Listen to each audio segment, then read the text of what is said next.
Old luminary, we swear to protect you. While we live, none shall defeat you. Yep. We're all in this together. Show us what you've got. Let's do this. Lead on, darling.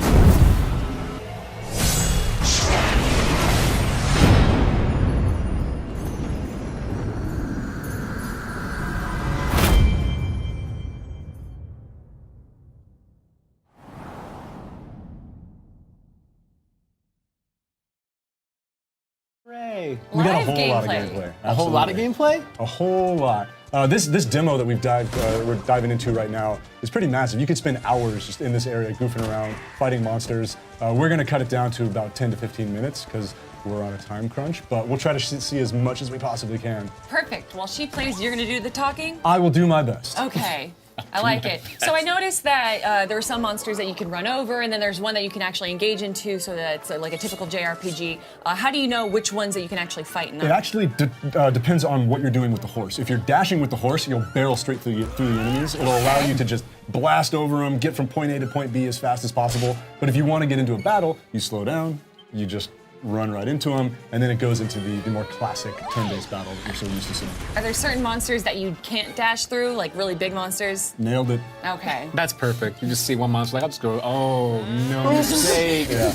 Then again, you kind of need that too, because we just run around the entire time, you're not gonna gain experience points. Right? Exactly. Next thing you know, you're fighting a monster that's under-leveled. And Yeah, while barreling through the enemies is a whole lot of fun with the horse, you don't actually get any experience for it. Extremely satisfying. Okay. So it's more so if you're kind of just like, some players like to get to like level 100, and some players just like to play the storyline. If you don't want to have to fight every monster, you just dash through it. Exactly. And there are no random battles as you're roaming around the open fields, whether you're on foot or on the horse. All the monsters are roaming around. You can see them. If you don't feel like grinding and you just want to get to the next story point, you can avoid the battles and move right on. Are there monsters that aggro you? Yes. Okay. And it totally depends on your level and the level of the monster. So if you roll into an area and all the monsters are much higher level, they'll come after you, they'll try to chase you down. Okay. But if you come back to that same area later on in the game and you're a much higher level, they'll start running away from you to get away. you know, there's one feature I haven't seen too often lately in RPGs, which used to be a staple, is whenever a giant world event happens in a game, you return to a previous town and there are reactions. They say things that are different, or maybe even the town looks different. That's something I think Dragon Quest does a lot of. Is that going to happen here as well? I don't want to spoil too much. Oh, man. But you should check out Dragon Quest XI. That's such a sales pitch. You should check out Dragon Quest XI to find out. Fine. Nice. It sounds like pretty good there. The story that we're looking at here, obviously you don't want to spoil like you just said, but can you give us a little look into what we're looking at here? Absolutely. So this is, depending on how much grinding or kind of playing around in the world that you've done, would take about 6 to 10 hours to get to in the game. It's still pretty early considering how massive the game is. I played an earlier version of the English build. It took me about 95 hours to complete without touching almost any of the side quests. Man. So there's a whole lot of game there. At this point, you don't have your full party. They're still building up. You're still getting adventurers to join you. And here it comes. There's a horse race. Yep, there it is. Yes. There's a mini game. I love mini games. It's just, I mean, it allows other players that like different kinds of things in their video games to really get enjoyment out of so many different stuff. If you just love RPG and combat, you can do that. But if maybe you want to explore a little more in the game, you have horse racing. What other mini games are there? There's crafting, but it's not just crafting. There's an actual mini game component to it, which is a ton of fun. There's we haven't talked much about it, but since the game did come out in Japan, a lot of people know there's a casino. Ooh, okay. That's all I'll say at this point. A little bit of gambling? Maybe? There's a little bit of gambling. I was going to say no gambling never hurt anyone, but that's actually not true. So I'm not going to say that. But I'm guessing you get some really cool items too, not just an extra potion or something like that, but you actually get some good gear, I'm guessing later. There are too. certain items you can only get through the minigames. That's what I'm talking about. Nice. Oh man, so that's just gonna add another 50 hours to it though, right? Yeah, you could just lose yourself in the casino or in the horse races, trying to get your best times. And there are tiers to the horse races. Right now we're in the very beginning, the Bronze Cup, that goes on to Silver Cup and on and on. Dominating the Bronze Cup too. Killing it, first place. Another new feature that's been added to this is the photo mode. Yes, the first-person photo mode, exactly. That wasn't in the Japanese version. We released it here.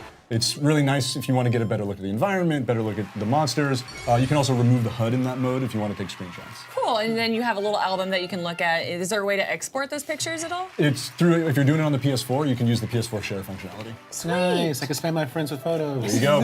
Which I plan on doing actually a lot of. I have to wonder, for people who are new to Dragon Quest, in RPGs, sometimes you have a serious look at it, and it's a serious-looking game, or even like a smaller, less detailed look at it. With this kind of game, it has an appearance done by Akira Toriyama. It still has a serious tone to the game, though, right? Absolutely. And that's one of the things where we just revealed this new piece of key art, our new box art for the Western version of the game, where it does kind of touch on some of the darker themes, this whole aspect of light versus dark, which when you first look at it, you might not think something so bright and colorful has some of these darker themes, but it absolutely does. And the development team and the writers have done a phenomenal job of balancing the sense of humor with the darker themes and the more dramatic aspects. I just saw a little note there that says that cows can predict the weather. Is there a Yeah, lot of absolutely. what other fun small things are we going to be able to find in this game? You I was haven't forgetting asked about cows the about the weather report before? Yeah, I mean, anytime you need to know the weather, you go up to a cow, they tell you, is it gonna rain, is it gonna be sunny?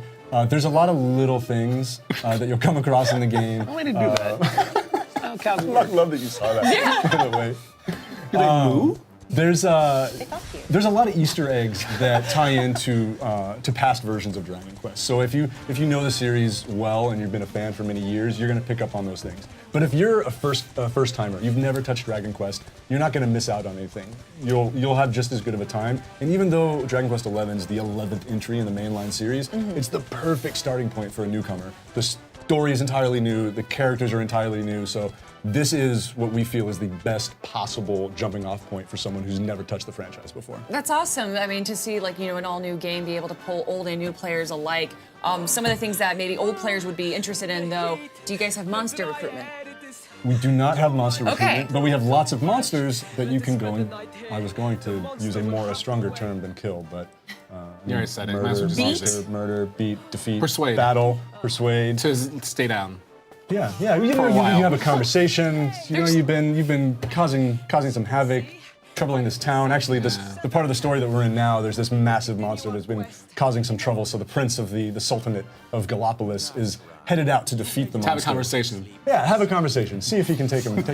Just Parlay. convince him to maybe not be so evil. With a game this big, do you have certain areas that, how much of it is accessible at once? Do you have a thing where you can't come this way yet, the bridge is broken for a while kind of thing? Exactly. And when you first start out and you leave your hometown for the first time, it's somewhat linear. And it wants to guide you and get you set up in the story and help you understand how the world works. At that point, it starts branching and areas start opening up. And eventually you get to a point where now you have access to this entire map and you're set out on this goal, and it's up to you to really kind of determine where to go and what to accomplish at that point. And it's a big, big world. I mean, with over 100 hours of content, there's a lot to see. And I saw that you guys have quick movement where you can just teleport from one spot to another, so that'll help. And definitely the traditional JRPGs style right there, in case you don't want to have to run through the entire giant map. Exactly, You and we don't call have it to. Zoom. Zoom. Zoom is our fast travel. Okay, good to know. I know about that. That's actually really cool. So with it coming to America, we're getting 2 editions, correct? Correct. What are those editions? The first edition is the kind of basic standard price SKU, $59.99. That's the Edition of Light. It's our launch SKU, or launch unit, so it will be out there on store shelves right at launch, but it'll be in limited quantities. That comes with some exclusive DLC, and it also comes with a reversible cover. So it has our Western key art on the front, and on the back side of it, you can reverse it, and it has Akira Toriyama's artwork, the artwork that was used on the Japanese version of the game. I like that. Yeah. And the second edition is the Edition of Light, and that's the big one. That's the Edition of Lost Time. I was going to say, thank you. I thought, did he just say Adrian was going to call me out, but he was being polite.